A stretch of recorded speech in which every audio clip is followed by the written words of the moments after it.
What is up, everybody? It's Danosaur coming out with you with a deck profile. This is actually a very special deck profile of mine. I went to the Rochester, New York Regional this recent weekend here, and I placed sixth place with Tenpai. I have 6 wins, 1 loss, and 1 draw was my record, which put me up there. My 1 loss was to Ubel, and my draw was actually with Dragon Link, which is like a low to the ground version of it. It was really cool. It did a lot to stop me. I did do a little bit of misplay against it, but that's the game. That's what happens. So I'm gonna kind of dive right into it on the deck list. But before we do that, I'd like to introduce you to SmamsYGO, who is not only my little brother, but the person who taught me how to play this game. And I thought, since this is such a special deck list and occasion for me, getting a Nats invite and, getting ready to prepare for that and stuff like that, I thought I would include him on the show so everybody could kind of meet him, and also go follow his channel when you get a chance. I'll put links into the description for everything, including the deck list, by the way. And I'm going to be featuring Metagames GX, or featuring on his channel for this exact same deck profile. So make sure you go check that one out and subscribe to him as well. But let's jump right into it. I know the deck list is a little bit out of order, but this is exactly how it's set up on YGOPRO, and where it's going to link you to. It'll show you the exact same thing. So, obviously, Rochester, New York, WCQ Regional 6th place is a Tenpai list, and this is very much so going second deck. I never wanted to go first, but sometimes I have to, and not by choice, of course. Sometimes your opponent makes you, and there's cards in here that let you do that. So we'll start off with Kashtira Fenrir. I'm only playing this card at 2. This card is really, really cool. There's not really much to do with it other than leave it on the board, and sometimes your opponent will try and hand trap it or stop it, thinking that you're playing Kashtira when you really aren't. There's 3 total cards in here that are Kashtira cards, and the other one is Pressure Planet Racesoth, which, if you activate that to search for Kashtira Fenrir, it's sometimes they really do think you're going to be on Kashtira, and we'll try and stop it. And if they do that, then you're ready to just go for the rest of the game there. That's pretty much it. It's just a generically really, really good card. It's a free special summon. It's just free material, like if you need to make a quick SP Masquerena SP Little Knight or something, is really what it is. It's also really good to summon just like after dark holing the board late game or something like that. It can really just get in and just take things out. I'm sure there's plenty of other applications. I didn't really use it for anything else at the regional, of course, but yeah, that's pretty much all I have on Fenrir. There's not much more to actually say. Sam, do you have anything on this? I mean, Fenrir is just a lot of free pressure from the jump. First, Yeah, yeah, you that's get really you get all your it is. card back, and its removal on a big body. The card is Yeah.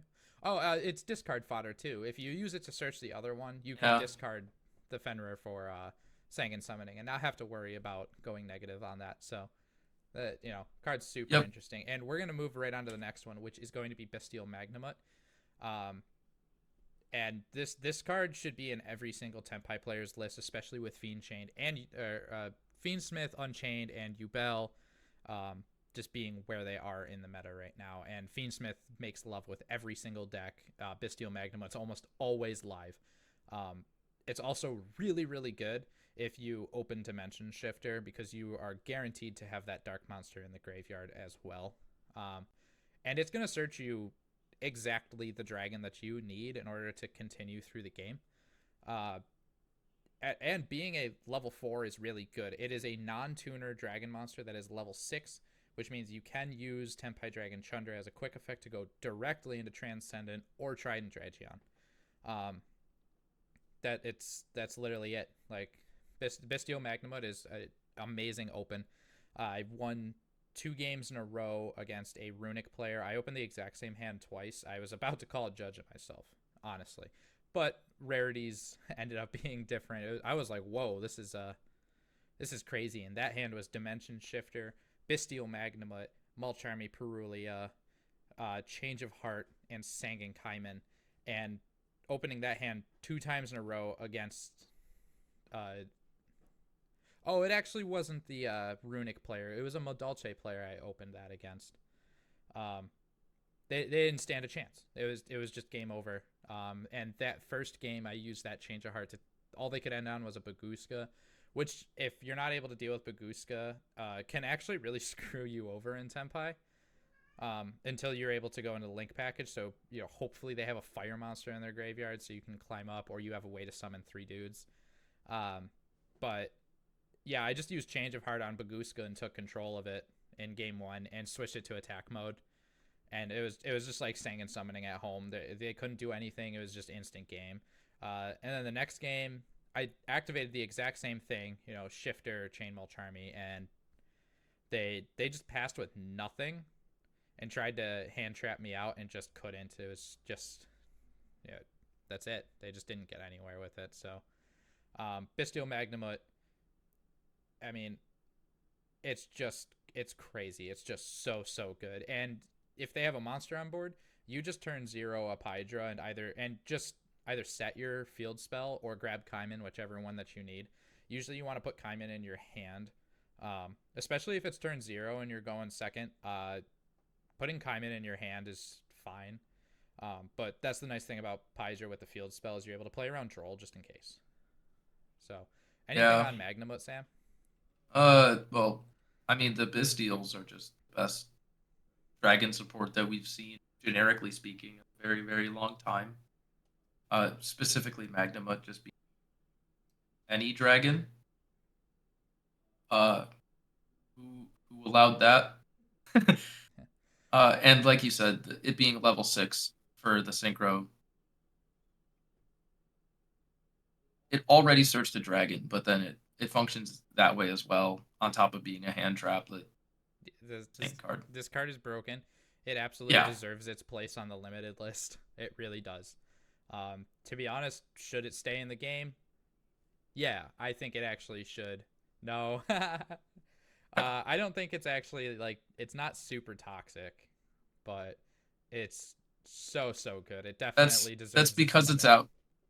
The reason it's not as toxic is because it's only at 1 copy. Yeah. When that card was at 3, it was just. Yeah. All right, so we're gonna move right on to the next card here, which is going to be Old Faithful, Dimension Shifter. This card just destroys the meta. Boo. Boo. Yeah, card is so good. There's not really anything to say about Dimension Shifter. If you played Yu-Gi-Oh for within the last week, you know what this card does. It's just discard it, boom, everything's banished for 1 full turn cycle, and just hit. That's it. That's all you need to know. It's a dark monster, so you can summon Magnamut with it, and that's pretty much it. That's all it's in here for. It can screw you over a little bit if you're going second. You don't open the proper cards, so you need to kind of evaluate your hand before activating it. But usually, you just want to windmill this thing in draw phase and just steal some quick damage. And if you don't take them out, you need to make sure you end on a board that can stop them next turn, especially if they didn't do any resources and just passed. If they're calling a bluff to make sure that you're not they don't think that you're gonna OTK them.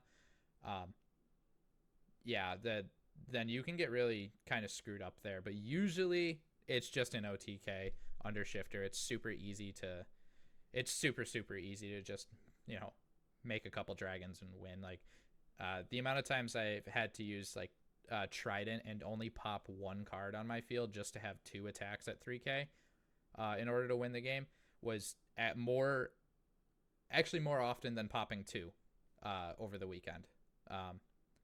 So sometimes you just need to do that, and that's what you do under Shifter, because you're not bringing anything back. You just need to pop something real quick. So how many times did you see Shifter? Yeah, so I definitely got a little bit lucky at this tournament. I'm not gonna deny that. I don't think I'm some superior Yu-Gi-Oh player or anything. I definitely got very lucky and high rolled the entire event. Well, I guess except for when I lost to Ubel. The Ubel player is somebody that I've never beat. I've always, had any kind of trouble whenever I run into them. And uh, really, like, they're such a good player. Um, and I just kind of didn't play Tenpai. I really did not have very good hands against that. Um, but it's fine. That's what happens sometimes. But not to take away, they definitely they topped. I think they ended up. I can't remember, but they definitely got their invite, which is still good. So, Oh yeah. but I don't think they top aided, and I can't remember exactly where they placed. I could look it up and just tell you, but um, either way, yeah, no, they're a wonderful player, and honestly, it's great to play against too. But yeah, I really did not play dragons that match. But other than that, I high rolled everything. I got so lucky. My first 4 games in a row, I saw shifter, and I won all of them. Like that's it. Game 5, Yeah. I was my first actual loss in round 3. And that was to a runic player who I lost game 1, and then I just got game 2 and 3. I actually sided out shifter against runic in favor of Droll and Cosmic Cyclones, I think, because I took out Dark Holes and Lightning Storms. I can't remember exactly what else I put in. I think I threw in a Snatch Steal, because you can just steal one of the protection fusions for it. But I don't remember exactly how I sided against them. Oh, I did take out Shifter, and I took out Perulias. Perulia didn't really do much. They were White Forest, so I remember putting Shifter back in the third game. I didn't see White Forest in the first game. But yeah, so there's that. But yeah, Shifter, I'm not even gonna let you talk about Shifter, because you're gonna be Yeah, I'm gonna upset say about it. some Yeah. that card. But yeah. Yeah. All right, we'll move right on. So obviously this is gonna be the first dragon for Tenpai that we are talking about, and that is Chandra. Chandra is your most important dragon. Easily, it is your level 4 tuner. It's how you start all your combos. You really don't play the game if you don't have Chandra on the field. You really don't synchro. Like the Chandra allows you to activate every other dragon pretty much in damage step, and that's exactly it. Like when you declare an attack with Chandra, you activate it at the start of damage step. You special summon Pydra. That Pydra cannot get Ash Blossomed. It can't. They have to have like Forbidden Droplet or something that's going to negate the activation, and it's because it is in damage step, and you're getting your Sangenkaimen usually. There's usually not something that they have. Droplet hurts, but Droplet's part of the game. What can you do? So Right. Yeah. yeah, there's not much It's more to not like say about Chandra. Any crazy things that you've seen with Chandra? uh, I mean, not like anything that's not unusual. I just am always gonna be forever salty about how it operates in. That's fair. That's very fair. Yeah, Chandra, like I said, it's your most important dragon. It's the level Absolutely. 4. 1500 I think is also the perfect attack. Because you can really just get through some of those monsters that people leave on the field with 1500. And if not, of course, you summon, Green Dragon, and then it can't be destroyed by battle, and you synchro from there. And if you have a dragon in your graveyard, then damage step, Green Dragon, bring it back. So let's move on to the next heavy hitter of the deck, which I activated a lot, and that's going to be Mulcharmy Perulia. This card never hit my board. I never had to summon it for any reason. All I did was discard it when I controlled no cards. At one point, it drew me 7 cards. Playing against. I don't even remember. I just know that I had like That is 12 nuts. Did you cards or fire 2 something. of them, or was it just one? I think I fired 2 of them for this game. That makes sense. I think it might have been against Salad. It was one of Yeah. the matches kind of in the middle where I don't have like the greatest memory of like high stress situations. So like the middle matches were a little bit high stress for me. But yeah, Perulia ended up drawing me a ton of cards. And some people just choose to not even play into it like at all. They'll just be like, I'm Oh just not yeah. going to summon anything. Um, yeah, Okay. it always I draws wouldn't, me everything I need. because you're playing cards that you need. um, Makes sense. yeah, I know you play Mulcharmy Perulia in your deck, so you got anything to say about it? Uh, I can use it for a lot more benefits in my deck than you can, but generally speaking, card is strong. Depending on the matchup, it just ends the turn. True. But yeah, Furos is fun. Um, yeah, there was. I wanted to play against a flu player. There was a flu player there. Yeah, Because this card just kind of dunks on them, you know. I Perulia'd a Sprite player on Omega, and they just set a card and ended their turn.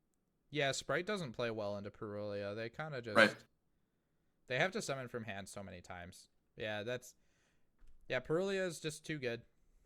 It's too good. Yep. The new one's gonna be even better. It's gonna be a Yeah, menace in the meta, in my opinion. I think every her deck is going to have to play it. It's gonna be an extremely expensive card. Um, yeah. but yeah. So moving on here, we got the White Dragon, Tenpai Dragon Pydra, which is your starter, really. I mean, Tenpai Dragon Pydra is the only one that wasn't printed as a common of the original three, and for good reason, because this thing will search a spell or trap or set it.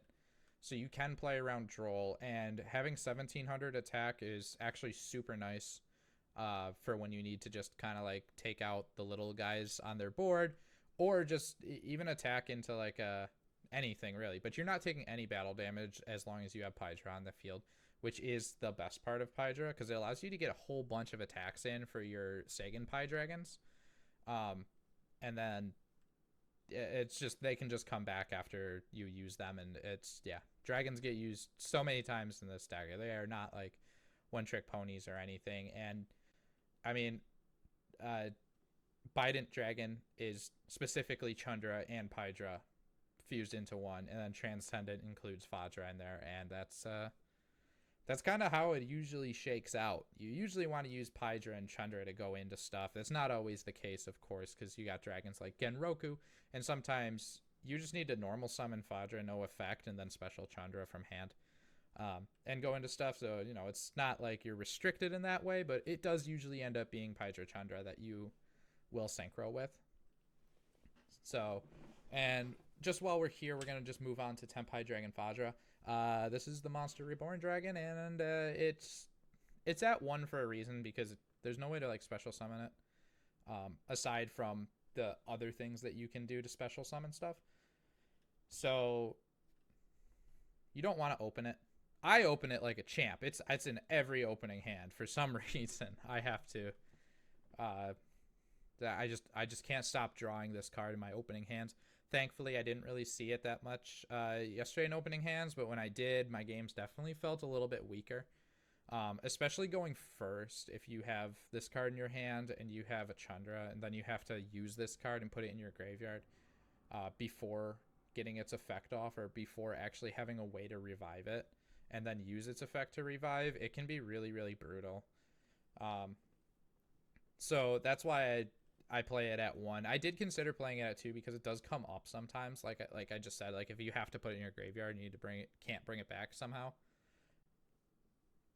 You know, especially in the grind game, you'd want a second one, but I don't think we're at the point where we desperately need it.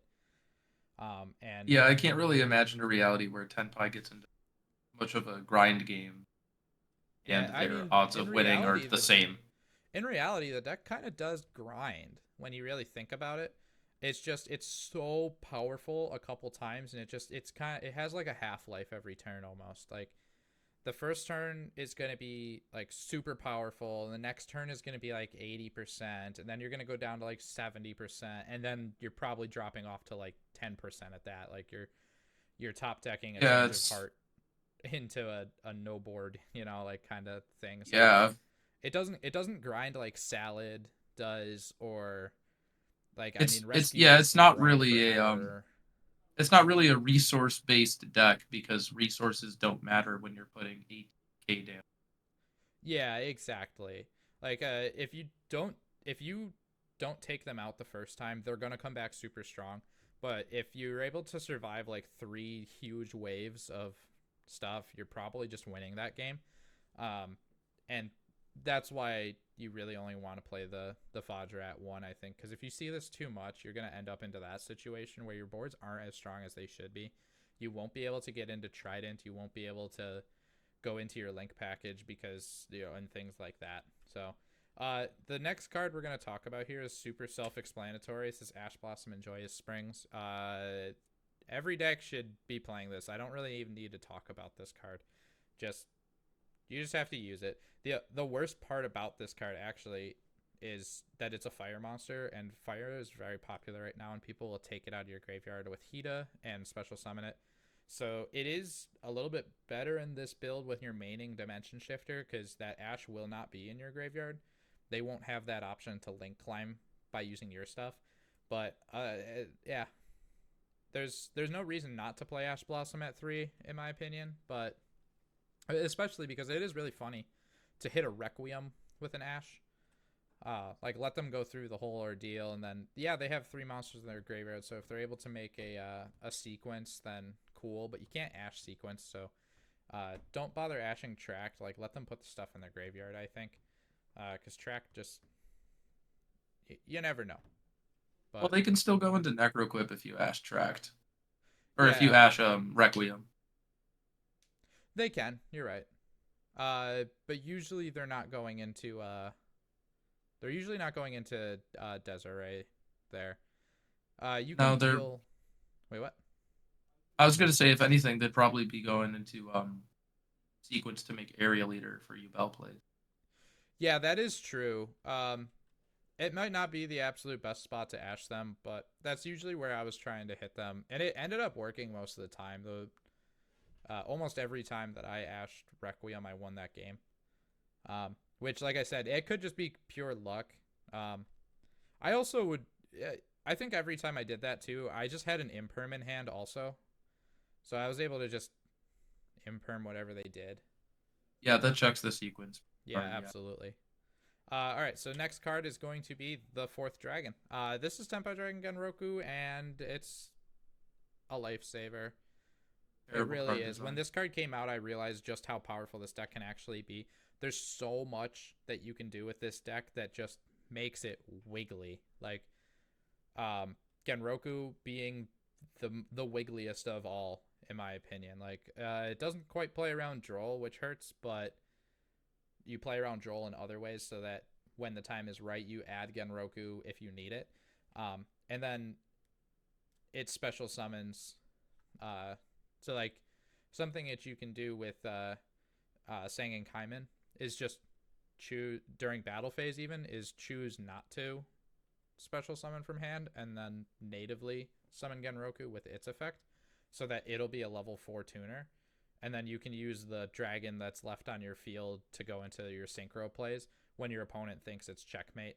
Like if they stop Chandra, which is where people want to stop your deck, is to imperm or somehow negate the Chandra. um, Tenpai Dragon Genroku comes in, and they really aren't going to be able to stop that. And if they do stop that, then just go to just go to game 2. You were never meant to win that. But Genroku is extremely important. And also, if it hits the board, like you just go find whatever dragon you need. It doesn't matter. Just boom, gone.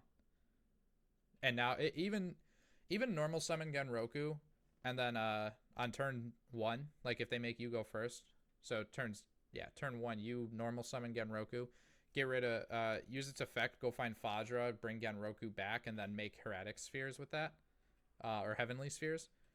Uh, just leaves 4 cards in your hand and whatever else you need. So it's that is not the most optimal play, by the way. You usually don't want to use Fadra for that, but that is an option that has come up, and I've had to do it. So I thought I would share that here.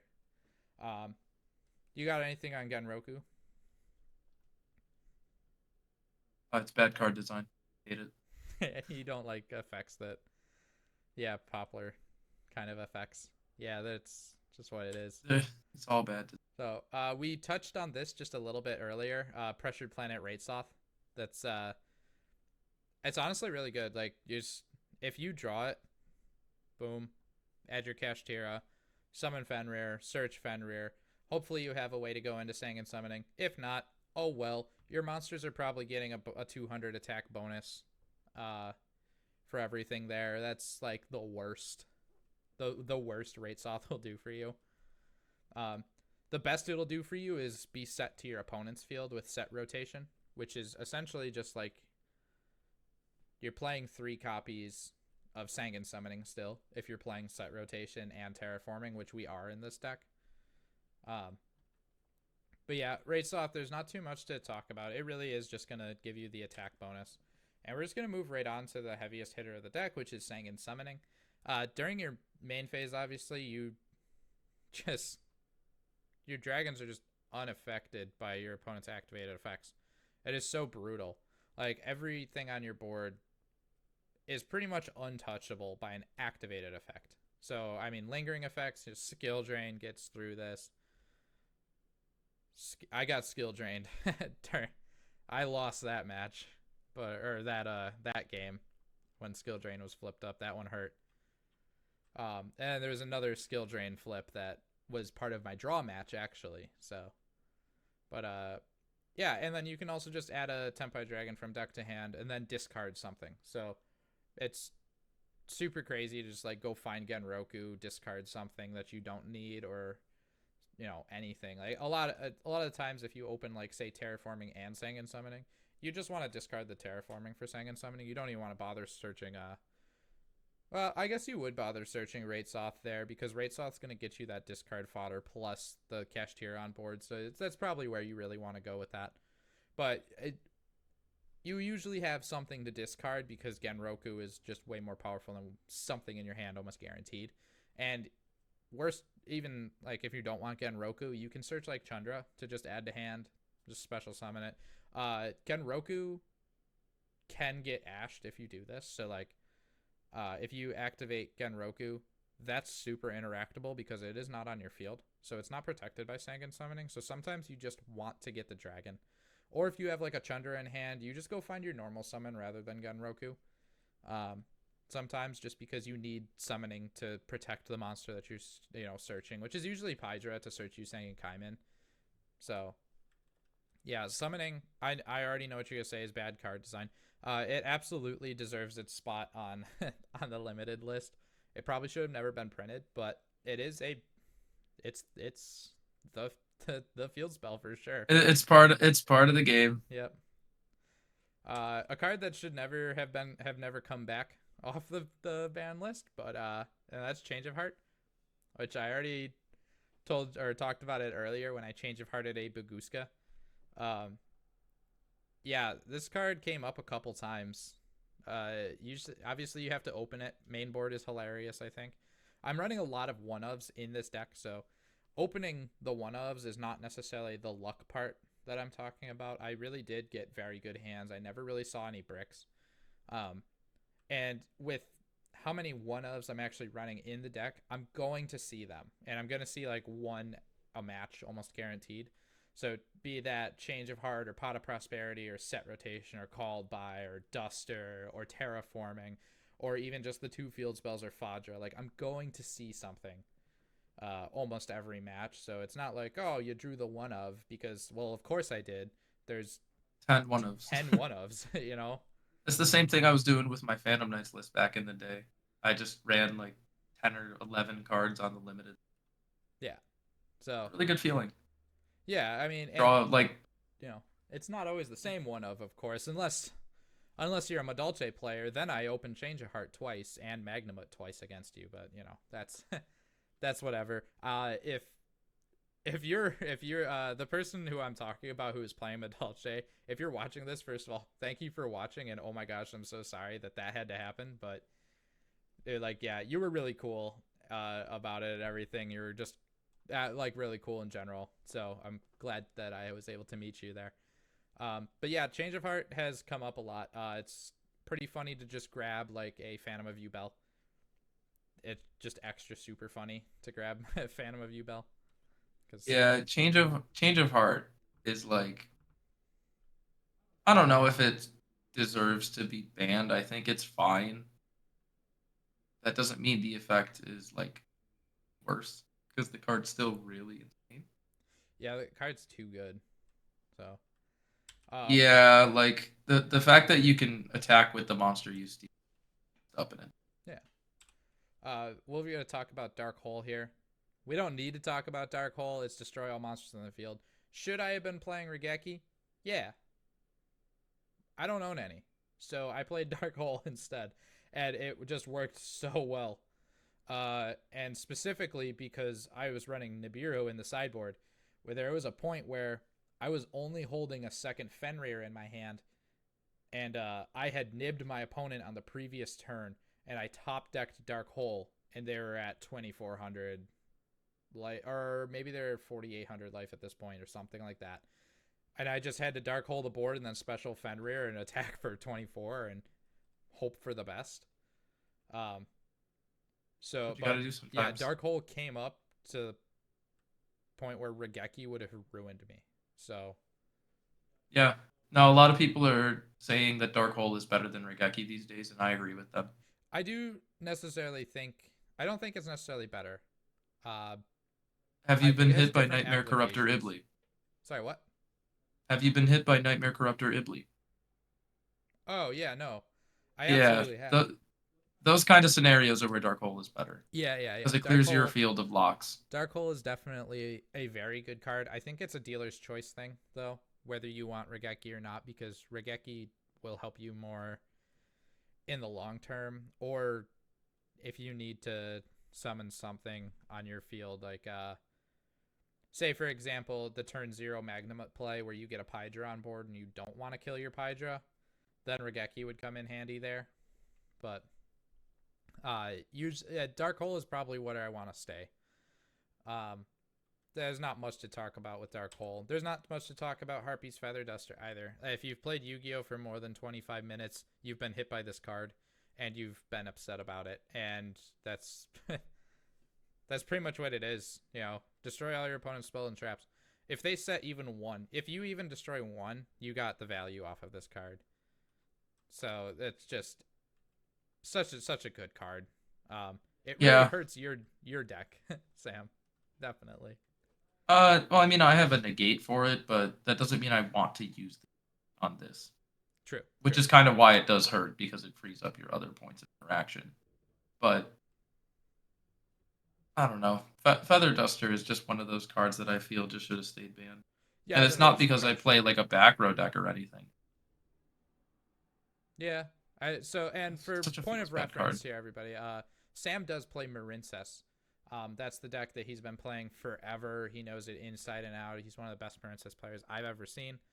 And like I said, he's the one who taught me the game. So I have obviously done some learning on, my own terms and whatnot. He's not the only person that has ever given me Yu-Gi-Oh advice or taught me, but he's who got me into it back in the day. I actually started playing with Adamantipator, and he was the one who suggested it so I could play the Magnet Warriors, because I was just trying to play what I wanted to play. Rocked. So that's why Duster hurts him, because he can negate it, but it's just... I don't want to use my negate on that. Yeah, you don't. So, especially if you open it with a Lightning Storm, you just... Yeah. It's so punishing to hit somebody with, or to use Duster and then just hit them with a Lightning Storm, especially if they don't negate the Duster. Now they have to negate that Lightning Storm. If they don't have the negate for it, you just OTK them almost guaranteed. Yeah, it's a full field wipe. Yeah. All you need in Tenpai is a way to get to their life points. Yeah, literally. Next card that just recently got put on the list along with Sangan Summoning is Pot of Prosperity. I activated this card a couple times. I saw it a few. It's really good, but you really need Sangan Summoning if you're going to activate it, so you want to activate it very sparingly. There was even a game, it was the one Melcharmy game where I drew like 7 cards or something, where I just chose not to activate Pot of Prosperity because I just didn't need it. Or I needed it after they stopped everything. So I went in and just tried to do everything, and they just didn't end up having what they needed to stop me, and I still won. But if they had a way to stop me, then I go into Pot of Prosperity and go from there.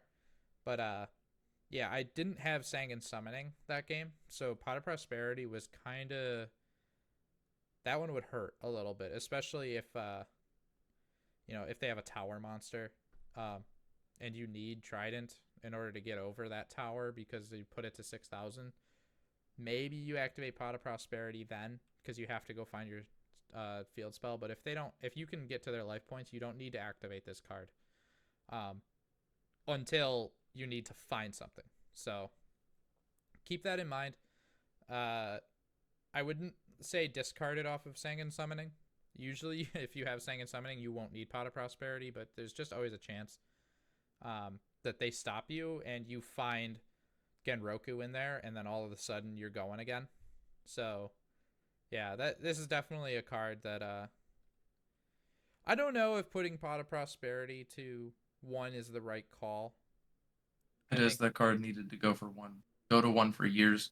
Yeah, it definitely had to go for a very long time. I don't know if it's right now.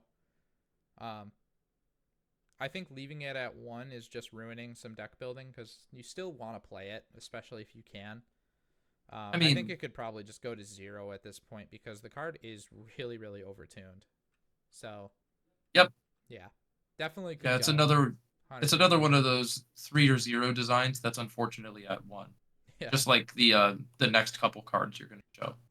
Yep, and the next card is Terraforming. The card just needs to go. Should have been banned. It's too good. Should have been banned all that time ago. Way too good. They're way too good. But it's here, so we're playing it. It's just such a crazy card. I mean, you can even grab this off of Thrust if you're playing Thrust. Like, just such a universal. Oh yeah, every deck that plays a field spell is gonna play this card. Yeah. Like no doubt. And yeah, like even if you. So there was a hand that I had Set Rotation, Terraforming, and Sanguine Summoning in. And I just used Terraforming to search Raitsoth and go into the Kashtira stuff. And then I just set Summoning over that, activated Summoning, and discarded Set Rotation. My opponent was like, what the hell? But, yeah, honestly, Terraforming, never leaving the deck. Something that's never leaving the deck until it goes to 0 is Called by the Grave. It needs to go, but at the same time, I don't think it does. I think keeping it at 1 is fine. It needs to go. No, I think it's fine. I had a very interesting interaction with it, though. That did result in a judge call, which thankfully I got right. So the big deal with Called by the Grave, it is original name. So when I was playing against Infernoids, Decatron copied, I think it's the level 8, the one that Heavy Storms when it comes out and contribute to negate and banish what it negates. Heavy? Yeah. And so I just, on res of Decatron's effect, I targeted it with Fenrir. He sent it to the graveyard to negate. And then with Called By, you have to target Decatron to negate that because the original name on field was Decatron. So, yep. And that is, that did result in just a, I think you're right, but let's call a judge to make sure kind of deal. Yeah. So that ended up working out really, really well for me there. Called by the Grave is important. It's never coming out of any list that I do until it goes to 0. Same here. Card is way too good. It's too good. To pass up. Play it. Right. Yeah. Like if you have a singular hand trap that you don't enjoy seeing, probably play Call by the Grave. They're gonna have that hand trap. Sanguine Kaiman, it's at 3. It has to be at 3. This is the card that wins you games. There's nothing else to say about it other than it's slippery. Deck has 2 emergency teleports. Yeah, something that you can do is if you open Fadra like I do every other game, I just Sanguine Kaiman during battle phase, add Genroku, special summon the fire from hand Fadra. On res, you can neither of those are mandatory effects. But yeah, you usually want to just get the Genroku out there. Chances are you aren't even activating Fadra here at all. Right. So, but that is a way to put a level 4 tuner and a 3 on the board using only Sangan Kaiman and a Fadra in hand that is dead anyways. And that comes up sometimes. So, other than that, Sangan Kaiman's it's a quick play spell. It does what it does. There's no talking about this card to any kind of extent because everything that it grabs is what is going. It just kind of it adds a thing and summons a thing. And it's pretty good, not even in battle phase. Like, you can just add Genroku, or you can just add Chandra or something. Or you can just special summon one from hand. You don't even have to add anything. So, it can definitely it's just flexible, and that's why Sangan Kaiman is so good. That's really it. Yeah, it's such a versatile card on both ends. Yeah. A Rhoda, but also just function. Yeah. Card's really, really strong. I touched on set rotation earlier. I don't think I'm taking this out. I think a lot of people are talking about how it's not good. It's really I don't good, believe though. that. It's better than terraforming. In my opinion, I it's wouldn't better than necessarily say it's terraforming. better than terraforming because you do have to take up another slot in your deck with a different field spell.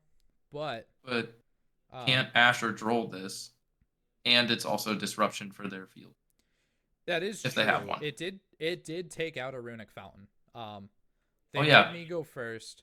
I opened set rotation. I set it, and then when they activated Runic Fountain, right out the rip. Nope, that Runic Fountain is a Rate Soth. Deal with it. So at that point, it functions as MST and terraforming. Yeah.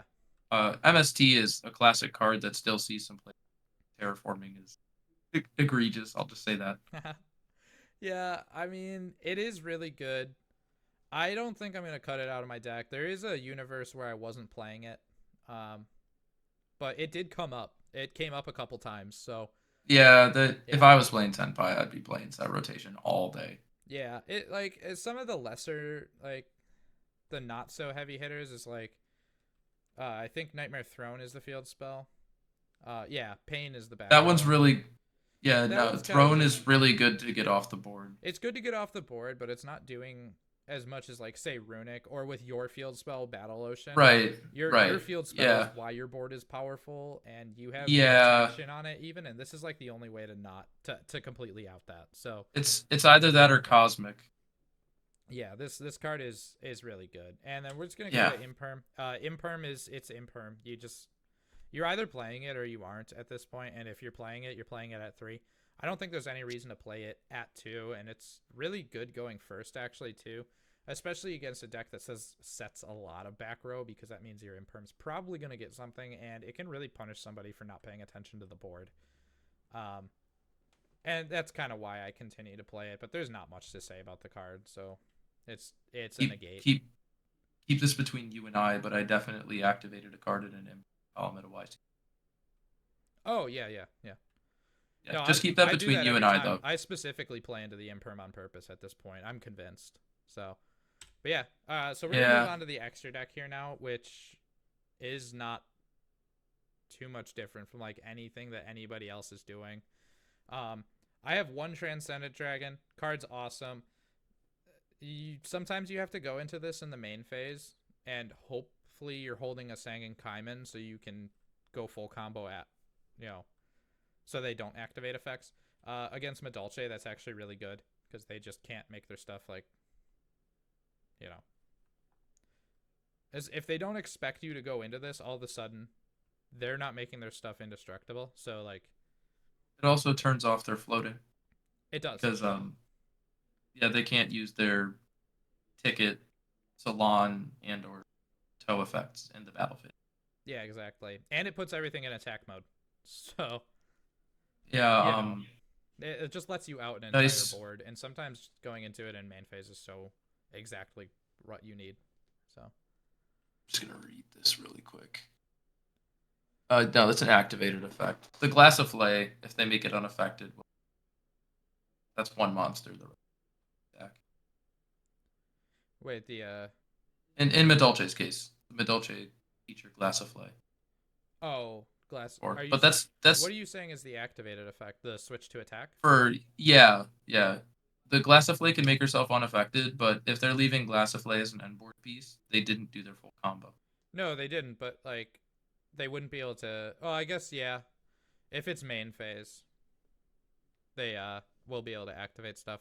But yeah, if you make this like battle phase like instantly too, like before they're even able to really do anything, like before you attack specifically, they're gonna get thrown off guard. All their stuff's gonna go to attack, and they won't be able to respond because they can't activate anything. So, uh, this is a wiggly card to say the least, and it comes back and attacks again and pops a card on the field. Like it's just an impressive card. Yep. Trident, yeah, it's back. It never was here, but now it's here. This card was not. I don't think this card ever saw play until Tenpai, and it is old. There are Edison builds that retroactively play it, but you're pretty much right. At the time, this card was not seeing play at all. Yeah. Yeah, that's just what it is. It pops 2 things on your board, and then you want to hit your field spell so you can make it 6,000, and then you just attack 3 times for 6k, and usually they lose. The card's always been really good. It's just always been like extraordinarily difficult to summon, and now it's just like it's infinitely easier. Yeah. Sagan Pi Bident. Bident is the one that you usually want to go into first. It reborns whichever one you want, really. Usually you just want to grab Pydra out, so then you have your level 10 Synchro on board, essentially.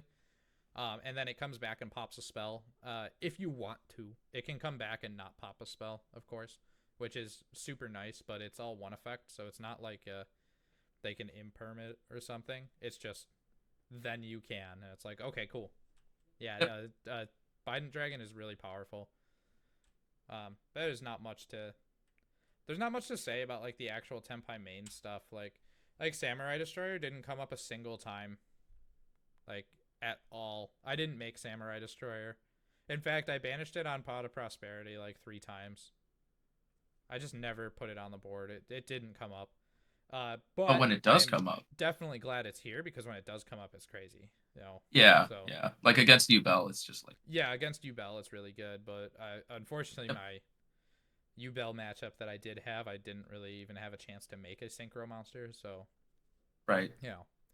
Odd Eyes Meteor Burst Dragon also never came up. It just didn't. It's really good, don't get me wrong, and I'm glad that it's in there because it needs to be. And it's a level 7 Synchro monster that you can go into your level 10s with, but like it's just it didn't come up. I would always rather try Transcendent. So Quibelt came up. This card came up a lot. Yeah, that card's great. Yeah, this card is dumb. It's dumb. It's super dumb. That's it. Yeah, Quibelt came up a lot. I should have actually won a game. My draw, I probably should have won. But I kind of made a misplay with Dark Hole. My brain thought they had a Spheres on board, and my brain thought, oh, Spheres. If I activate Dark Hole, they're gonna bounce something and get another thing, so Dark Hole does nothing for it. But there was nothing else on the board face up. Or face, so it just killed the seal down. So it would have just Dark Hole would have just killed it. Yeah. So I kind of made the misplay there. And then later in that game, it came down to Spheres being on the board again, because it was like Dragon Link. They had multiple Spheres in their extra deck. And they would have summoned the one monster. I can't remember what it was, but it makes it so I can't declare attacks if I have less than 4 cards in my hand. And I was just like, okay, well, I can't make attacks. We'll just go to main 2, and we'll call it a draw because time got called right there in battle phase. What card did they use? I don't remember the name, but it's players can't make attacks unless they have 4 or more cards in their hand. If they have 4 or less, they can't attack. It's a dragon monster. I think it was like level 4 or something, but yeah, they were able to get it. And I was like, well, I can't make attacks, not realizing that I had Synchro 7. I could have Quibelted the thing and then attacked for enough in time, but that's just on me, and I took the draw for it. And you know what? Maybe that's why I ended up going up there, because I ended up 3-0-1 at that point. And then I went and played a salad player. I got a pair down, which was actually really nice. And then the salad player was actually a good friend of mine. But yeah, I a shifter and heat wave. It's like that's all it took for that match, unfortunately. That's evil. But yeah, so Quibel definitely came up, and it came up when I didn't even think to use it. So, you know, Black Rose never came up, but it's always got to be in there. It always has to be in there. It has come up before, and it will come up again. It just didn't come up Saturday. So that's. But yeah, there's not much to say about Black Rose. It's been around forever. Black Rose is the card I put in after the Tenpai Synchros. Yeah. Yeah, probably. It's like the first card I put in. Yeah, it's probably the so first good. one, yeah. Actually, no, this is probably the first one. Well, I meant in Synchro Monsters. Oh, in Synchro Monsters. Hieratic Seal is just the first card Seal ever. is exactly, yeah, it's such a good card, so good. This is the card you make going first. So something you might notice is I'm not playing like the Ultimaya Zolkin package. I'm not playing Ancient Fairy Dragon. I'm not playing none of that. My going first is making spheres and just having hand traps or having the out. That's basically it. And spheres gets you any dragon. Like it's crazy good. And it's a mandatory too. So like if so say they do and this has actually happened this way before. If I'm turn player and I don't remember exactly what happened. Oh, actually it was the reverse. Now that I think about it. I think I was on something Fiendsmith and somebody else had spheres. And then I discarded Fabled Lurie and they tributed Heavenly Spheres to bounce something on my field. And they went mandatory Chainlink 1 spheres. And I went, actually, I have mandatory Chainlink 1, which is going to be Fabled Lurie. And then Heavenly Spheres was Chainlink 2. And then they had a Ghost Ogre that couldn't ogre my Lurie. And that's what they were trying to do. So do you mean Ghost Bell? Ghost Bell, yeah, not Ogre, sorry. Yeah. They had a Ghost Bell, and they weren't able to. They wanted to stop the Lurie from coming back, and that they chain blocked themselves. So you got to kind of like watch that kind of stuff with this card, but it's never gonna really happen here. I'm not even playing Ghost Bell. But just know that it's a mandatory thing, and even if you get like Nibiru'd somehow and this thing is tributed, or you know, just yeah, Kaiju over it. There's Kaiju over it. There's so many ways for your opponent to tribute this and then get punished for it. So yeah, this is it's just a good card, and it's a non-target bounce too. So Hieratic Seal is one of the best dragons in the card. Speaking of dragons, that is not a dragon. Raging Phoenix. I never went into my Link Climb package at all on Saturday. Like this, I really just didn't. There was maybe a time when I could have, but they didn't have a fire monster in the graveyard, so I was like, screw it. Raging Phoenix just never hit the board, but I have had to go into Link package before and under like a dimensional barrier, and that's why that is here, because D-barrier is so prevalent in the meta right now. A lot of people are playing D-barrier, and it's not for Tenpai. It is for like Ubel and stuff like that. So having this Link package is perfect. I mean, everybody kind of knows exactly what these cards do. Like, Prom Princess hits the board, you reborn a monster. Oh, you're locked into fire monsters. Oh, no. Well, then you make like Raging Phoenix, and then, oh, okay. Well, Raging Phoenix can go into Zelantis, and then you can blink everything, and then oh no, all of a sudden you summon back this, and you summon Prom Princess back, or activates effect because your opponent summoned a monster that you made them summon, and then Raging Phoenix happens, and then boom, OTK, because that's what that package does.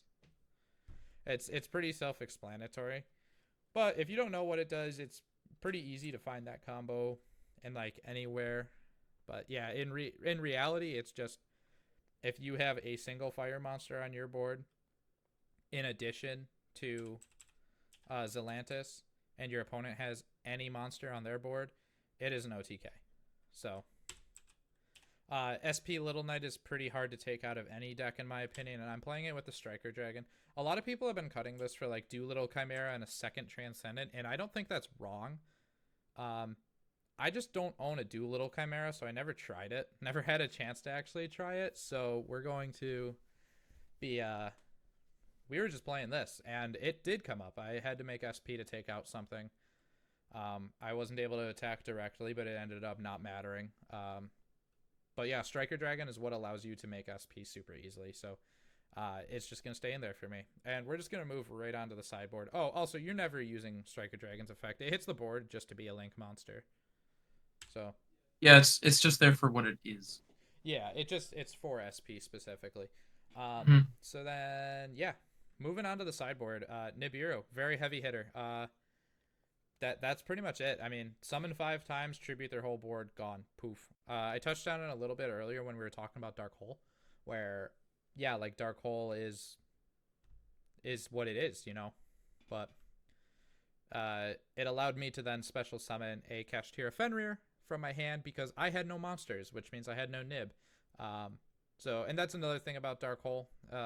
Is super good. Like usually if you're siding at Nibiru, you want to take out Lightning Storms. But sometimes there's just like, oh, well, I just wish I had more board breakers, and like Shifter doesn't hurt them, so you just replace Shifter instantly with Nibiru, and depending on the deck, you can just put Drolls in place of Mulcharmies, or Infinite Impermanence, because sometimes that is just not what you want in your deck for certain people. So, but yeah, Nibiru is just it's too good.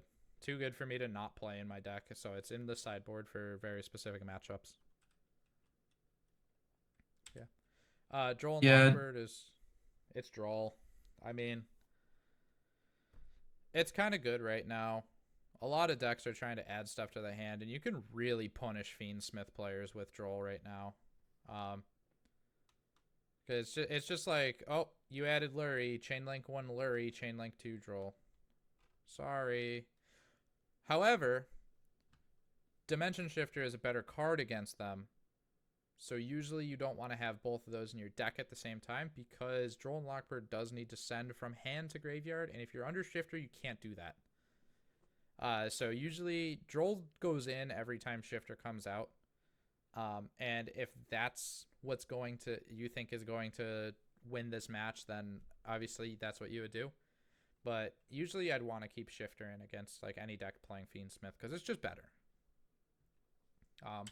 Snatch Steal is really funny. It did come up.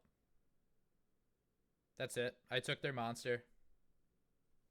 do you have it in there for specifically X Purely Noir It is in style there for monsters? Purely, actually. That is exactly why I thought about it. I was just like, oh yeah, Purely. What would happen, you know? Maybe it'll switch out perfectly, but no, it ended up coming up in Medulce. Just like I said, I change of hearted Baguska, but Snatch Steal also just takes a monster. So I kind of just threw that in, like, oh, if you're gonna make a Floodgate monster like Baguska again, Snatch Steal is just gonna snag it, and you're just gonna be crying. So Yeah. Heatwave won me a couple games. It really did. A lot of people were like, oh, I didn't realize people were still on Heatwave. Yeah. Me. Well, actually, people are not, but you are. Yeah, exactly. People are kind Yeah. of just not playing Heatwave because people stopped making Tenpai go first, which means making Tenpai go first is really good right now because they're not playing Heatwave. So I played Heatwave. That's it. Like, and I won Yep. games because of it. People are just like, really? You're still playing that? Nope. I wasn't before, and now I am. This is the first time I played Heatwave. Actually, these aren't even my Heatwaves. I'm borrowing them. So, yeah. That's just what. Heatwave is Yeah, Heatwave's crazy. Heatwave's one of the cards of all time. Yep. I don't think it should be a card personally, but Right. Yeah. it is. No, me neither. Making going second decks go third first. Don't tell the Goaty players about this. Yeah, I know, for real. Oh, main deck that in Goaty. It doesn't even work. It But doesn't. I get it. It really doesn't work at all. It doesn't. Cosmic Cyclone is super self-explanatory. Oh, you flipped anti-spell? Or like, like, oh, you flipped anti-spell, like chain 2 or whatever, Yep. Yeah. So, yep. Cosmic Cyclone's also just really good against decks like Labyrinth or decks Yeah. that just have their back row have floating. Any kind of back row, any kind of field spell. Darks, yep. Yep. Yep. Cosmic Cyclone's super good. It's not good in game 3 with a minute on the clock, but that's okay. That's not Cosmic's fault. No, it's not. It's not. Forbidden Droplet. I'm actually only playing Forbidden Droplet at 2 in this deck, and it didn't come up. I did not side it in at all. A lot of people are like, oh, this is like one of the best cards in the meta right now. And like, yeah, it is, but like it just straight up didn't come up. And it's not in my main deck because I play Shifter. I can't activate Forbidden Droplet under Shifter. So, yeah. If Shifter comes out, Forbidden Droplet can absolutely go in, but I would prefer Droll at this point. Especially because I'm playing board breakers. Like, I mean, Forbidden Droplet is more of a board breaker than Droll, but Droll is like a floodgate, essentially. So, yeah. Forbidden Droplet is something that you can side in when you think your opponent. Hey, you're kind of cut out there, just so you know. Oh, okay. Sorry. So yeah, Forbidden Droplet is it's one of those cards that you can side in for when you think your opponent's going to make you go first because you can at least set it. But yeah, generally speaking, Shifter is going to just override the need for Droplet usually. Yeah. Yeah, honestly, Shifter's just too good right now. So until they ban Shifter, Yeah, those are sideboard cards. It's really what they are. I can't wait for the Shifter ban, even though I'm very not hopeful about it. Yeah. Well, we're looking forward to the new set, of course. There's gonna be, Azamina stuff. There's gonna be new Fiendsmith stuff. New water support. Sam, you're getting a new Marincess monster. That's super hype. Allegedly, Yeah. we still haven't seen the full set. No, we haven't. I'm holding out hope though. It'd be really good because that's good for me, obviously. But Yeah. at the same time, Furos is hitting the game. Furos is going to be a problem, I think. I cannot wait to see the exodus that comes from that card of just like, yeah, I'm not playing with Max C. I've played with it before. I'm not doing it again. Just want to see how many players just like actually end up leaving the game. Well, I think not because like I think that's a good thing. But the thing is, I think Flu might see a little bit of play because people are either going to be siding Mulcharmies or Perulias or not even playing them at all when Fulos comes out. So maybe just. I mean, I'm gonna play both, but yeah, I'm definitely playing both. 100% both will be in this deck. I don't know exactly what to cut, but sorry, we'll get there. Excuse me, it's late. Sorry, but yeah, like. Well, that's basically. So that's basically it. Like this is the deck that I did this with. I mean, I got my playmat. I can even hang on one. Yeah, I was gonna say, congrats on getting so sixth cool. at your first regional. With this. It's awesome. So, I'm definitely stoked on the sixth place, and we're just we're ready to we're not ready to go to Nats, and Nats is not for months now, but I'm excited to go. I'm glad I got my invite.